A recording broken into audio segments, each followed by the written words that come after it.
Hi students, welcome to Tuteetute. Yesterday TSSPDCL exam is completed. Now we are going to discuss about the different questions from the subject of power electronics. Okay, different questions from the power electronics subject. We will see the detailed solution for the yesterday's exam TSSPDCL. Okay, let's start the session.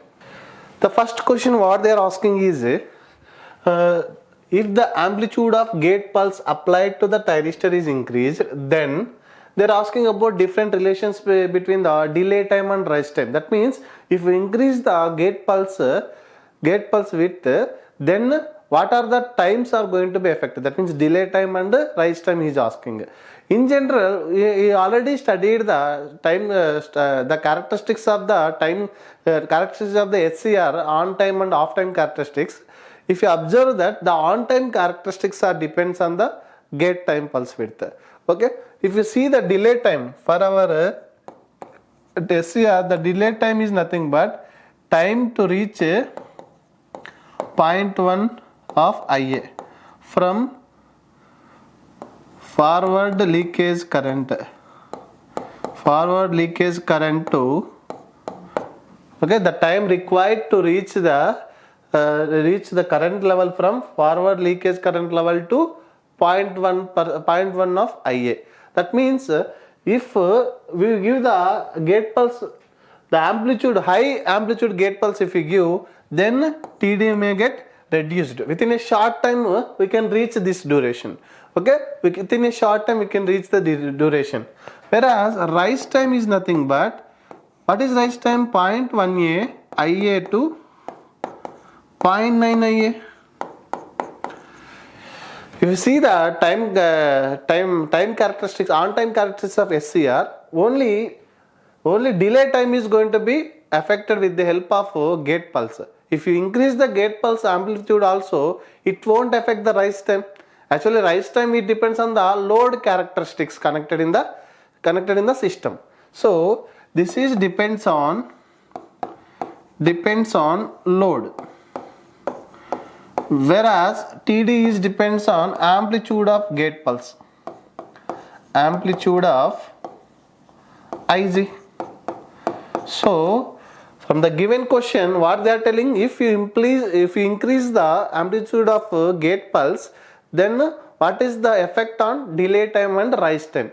From these relations we can get that the delay time can be reduced, that means improved means reduced, and rise time is unaffected. Why? Because it is depends on the load, not on the gate pulse. Okay, so the suitable answer will be the delay time will be decreased but the rise time remains unaffected. So the option will be D.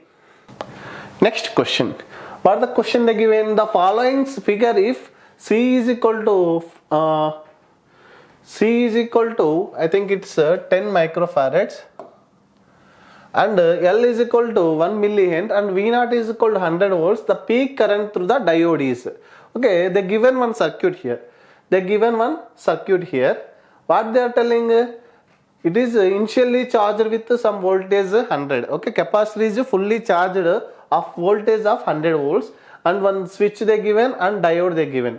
Okay, what they are asking, the peak current through the diode is. Peak current through the diode. Diode means if switch is off means so diode is off, so no current will flow. When T is on means, that means when switch closed, we can say switch closed means when switch closed, diode will conduct.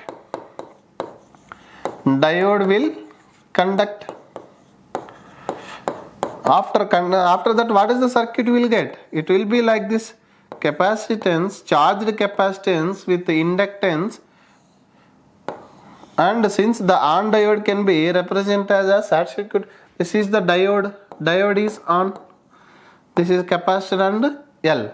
If you observe this, it is representing the tank circuit. This is circuit name is called tank circuit. This circuit name is called tank circuit. We already discussed in the power electronics subject. Okay, so if you apply the KVL here, we will get the current through the circuit. The same current will flow here also. Let's take it as I0. Let's take it is I naught. We know the current equation for a tank circuit is I naught is equal to V naught into square root of C by L sin omega t. Okay, this is the current equation for a given tank circuit. If you observe this one, this will be the peak value, this will be the peak value. If you observe the equation, this will be the peak value. So peak value is equal to what we can get? Peak value you can write as V naught is given 100. I peak can be written as 100 into square root of 10 microfarads, that is 10 into 10 power minus 6 divided by 1 millihenry, 1 into 10 power minus 3. If you solve this, we will get peak current as 10 amperes. So option will be C.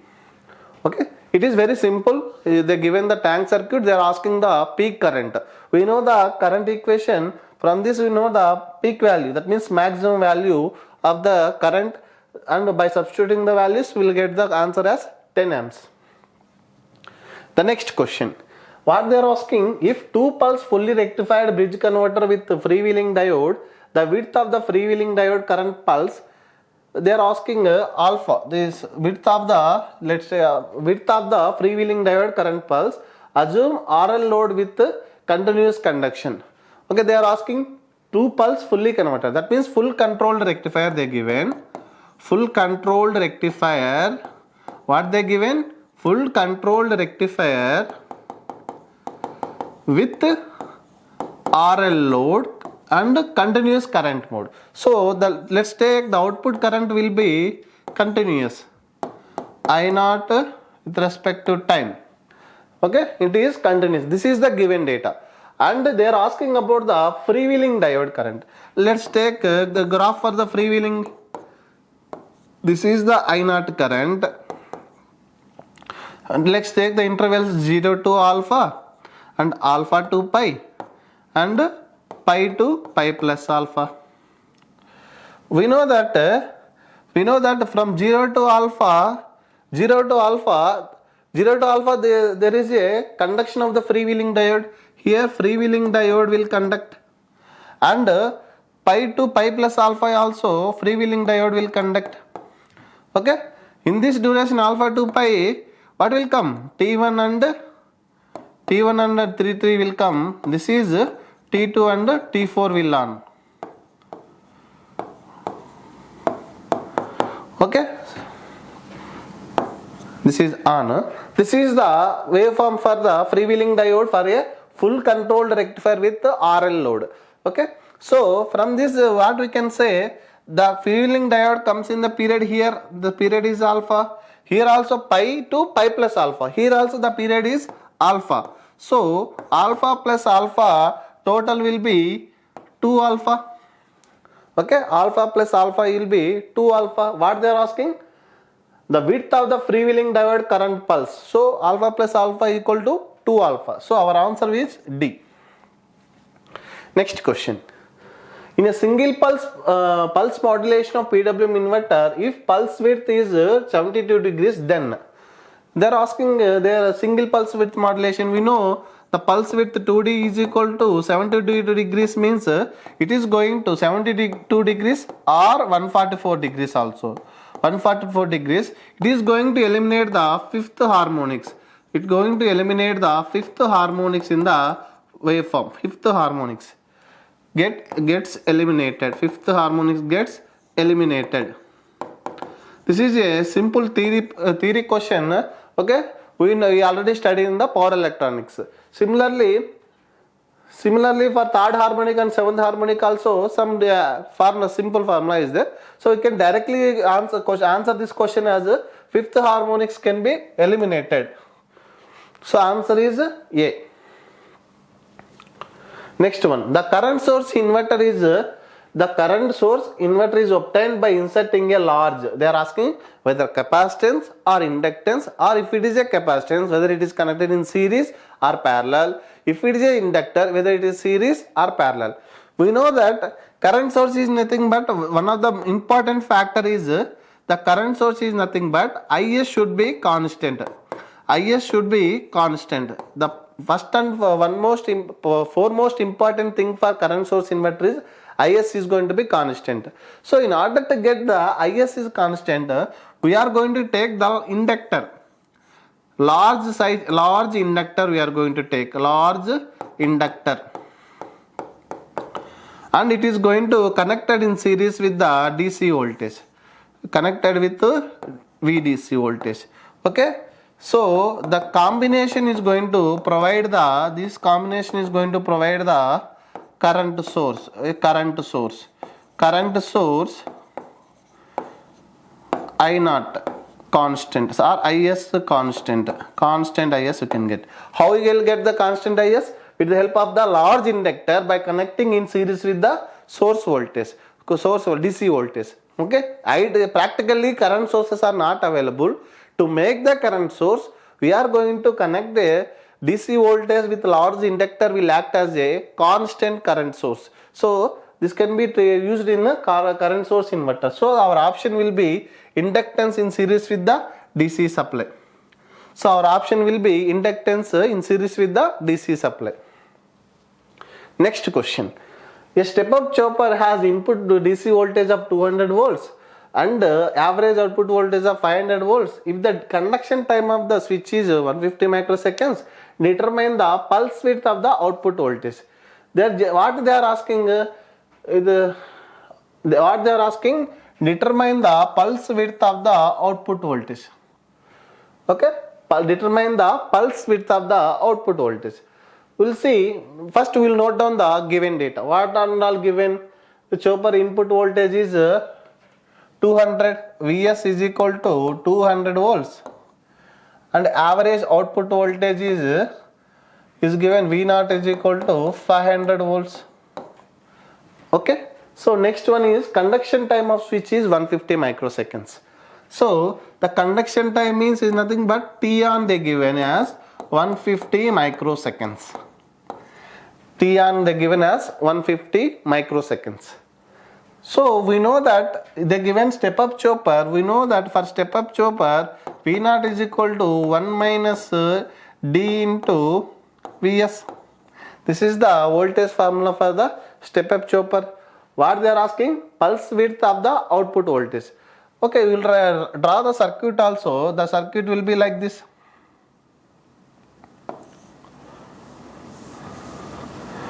The circuit for step up chopper will be looks like this.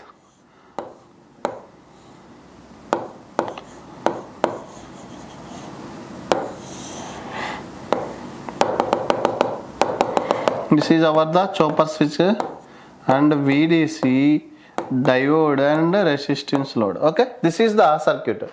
When our output voltage V0 will get, when our switch is open, then only V0 will get. When our switch is closed, V0 is going to be 0. So we can draw that. That means, so for drawing waveform, what and all required? 0, T on and T. This is with respect to voltage, output voltage. So what is happening when switch is closed? When switch is closed, the output voltage is 0 and inductor gets charged. Inductance is getting charging condition. So when switch is closed up to T on, it will be 0. When switch is open, the voltage is going to be come here. So then the output voltage will come in this duration. So what they are asking, the pulse width of the output voltage. This is the pulse width. This is the pulse width of V0. We need to find this. So what is the time? This is T on means it will be, this time will be T minus T on. Okay?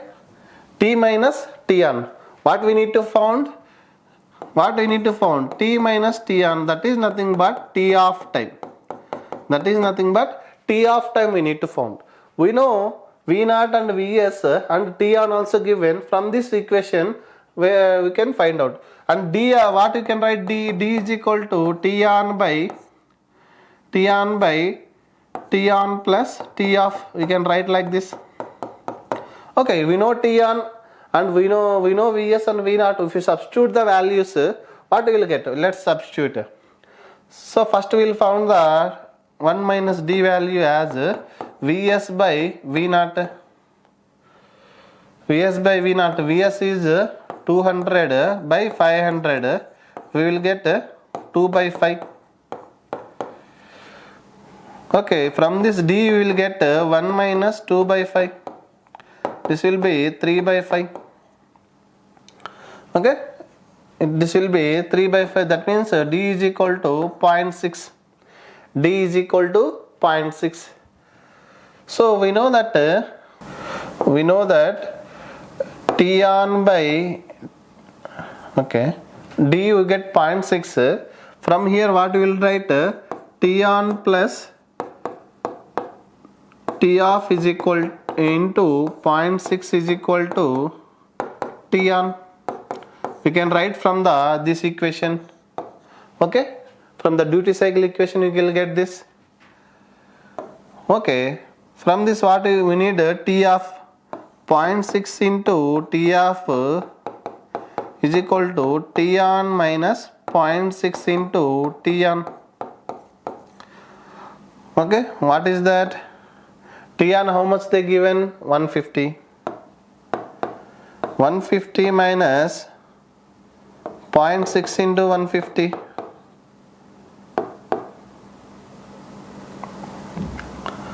How much we will get?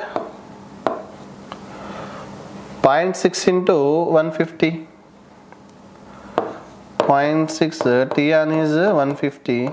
So 150 minus this will be 90. So we will get 6. So T off is equal to, what will happen? 6 by 0.6. If you simplify this, we will get 100 microseconds. We will get 100 microseconds. So answer is C. Is it clear? What they are asking? Pulse width of output voltage. Output voltage will be available only during T off duration. So we are going to find the T off here. Next question. This is a simple theory question they asked. A PWM signal can be generated by. Yes, PWM signal can be generated by. The most preferred method for generating PWM pulse is multi-vibrator and monostable multi-vibrator. That is important. Monostable multi-vibrator only used for the pulse width, the pulse generation, whereas unstable and this unstable multi-vibrator used for the square wave generation. Okay, for our application the best suited one is the monostable multi-vibrator. You already studied in our power electronics. Next, a half wave thyristor converter supplies a pure inductive load. If the triggering angle of the thyristor is 100, the extinction angle will be. Okay, what they are telling, half wave thyristor converter. First draw the circuit. Whatever they asked, we will draw. This is the important thing in power electronics. Okay, if you draw the circuit, you can get the answer very easily. Whatever you understand, you just put on the paper. Okay, then you can easily get it. What they given, alpha given, alpha is 100 degrees given, and they are asking about beta. They are asking about beta. So we know that during this condition, the current, okay, let's take output current I naught. So I naught can be written as Vm by omega L into cos alpha minus cos beta, cos omega t or cos beta you can write. Okay, cos beta you can write, where beta is the extension angle. Extinction angle means the point of the firing angle at which the current is going to be 0. So that means let's take this one is omega t. First initially Vs is equal to Vm sin omega t. Okay, and when you are going to find the extinction angle beta is nothing but the angle of the firing angle at which the current of the circuit is going to be 0. Okay, this is the current equation. So at the rate omega t is equal to beta, what is happening? Current is going to be 0. At the instant of time, omega t is equal to beta, current is going to be 0. From this let's take it as equation 1. From 1 I can write cos alpha is equal to cos beta. when this condition will satisfied, when beta is equal to 2 pi minus alpha. When beta is equal to 2 pi minus alpha, this is our extinction angle. They given alpha as 100 degrees. So you can write in terms of degrees 360 minus 100. So our beta will be 260 degrees. This is the answer. Extinction, what they asked, extinction angle. Extinction angle is nothing but the instant at which the current is going to be 0. So we are treating at the omega t is equal to beta. So then current is going to 0. From this we can derive the equation. So answer will be 260 degrees. Next question. What they asked, a fully controlled thyristor converter in the given figure fed from a single phase AC source. When the firing angle is 0 degrees, the output voltage of the converter is 300 volts. Okay. What will be the output voltage for firing angle of 60 degrees? So they given the full controlled rectifier. Full controlled rectifier means we know the output voltage V0 is equal to Vm by 2 pi. We can write 2 Vm by pi cos alpha for full controlled rectifier. What they are telling, when alpha is 0, what they given, output voltage as 300 volts. When alpha is 0, output voltage cos alpha is 1. So output voltage is 300 volts. From this we can write Vm by pi is equal to 150. Okay, Vm by pi is equal to 150. Let's keep it. And they are asking output voltage for firing angle 60 degrees. Again we will substitute output voltage. We need to found 2 Vm by pi at the rate of cos 60 degrees. Okay, cos 60 degrees. What will come? 2 into Vm by pi into cos 60 is 1 by 2. 1 by 2 get cancelled. Vm by pi is 150 volts. V0 is equal to 150 volts. Is it clear? So first they given alpha output voltage at the instant of alpha is equal to 0, and they asked the output voltage for alpha equal to 60 degrees. From this we calculated the Vm by pi and we substituted here and we got the answer A. Next question. The given question is about a single phase bridge rectifier is preferred over the full wave center tap rectifier because we already studied the why used bridge rectifier instead of full center tap transformer. First and foremost point is the efficiency of the bridge rectifier is more when compared to the center tap transformer for full wave rectification. And second point is the cost is going to be reduced. The center tap transformer cost is high as compared to the bridge rectifier. Okay. Second is cost. We know the points we can write here. Efficiency is low. So that means we will compare with respect to bridge rectifier. Efficiency is high and cost is less. One more advantage is peak inverse voltage. This is the important thing. Peak inverse voltage is less in bridge rectifier. Okay, peak inverse voltage less in bridge rectifier. In center tap transformer, the peak inverse voltage is 2√2 times. Okay, what is mean by peak inverse voltage? The voltage across the diode when it is diode or thyristor during reverse bias condition. Okay, the voltage across the diode during reverse bias condition, that is called peak inverse voltage. In center tap transformer it is 2√2 times. In bridge rectifier it is will be √2 times. The peak inverse voltage is less in bridge rectifier. This is the one of the most important factor why you consider bridge rectifier than the center tap transformer. Just see the options. Ripple percentage is lower. No, power factor is higher. Ratio of the ripple frequency, line frequency is higher. No, the best option is the peak inverse voltage across the diode is lower. This is the important factor why you are using bridge rectifier instead of center tapped rectifier, full rectifier. Next question. A single phase SCR is inserted between the voltage source to 200 sin omega t and a load of R equal to and the load of R equal to, let's take 10 ohms. If the firing angle is 120 degrees, then the average load is.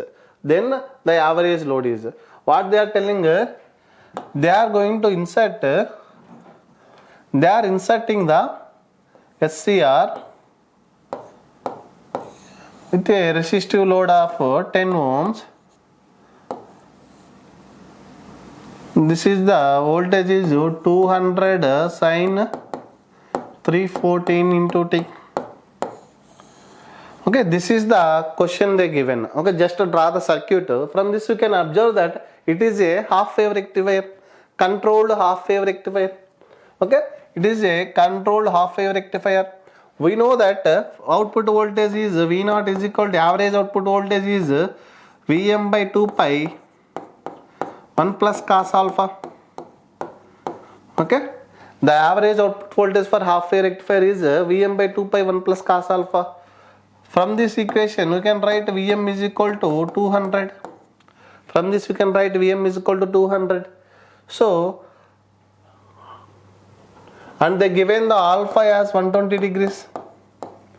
They given alpha also 120 degrees. Just substitute the values. Vm is 200 by 2 pi and 1 plus cos 120.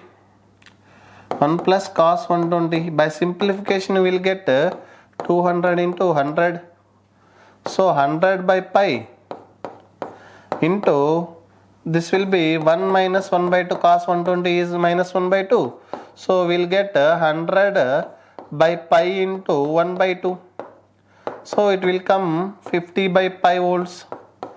Okay, we know the average voltage is equal to 50 by pi volts, but they are asking average load current. So they are asking average load current.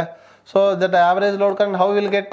We know V0, we know the R. So by substituting the V0 and R values, we will get the average current. So, okay. So therefore the I0 of the given question will be 5 by pi amperes.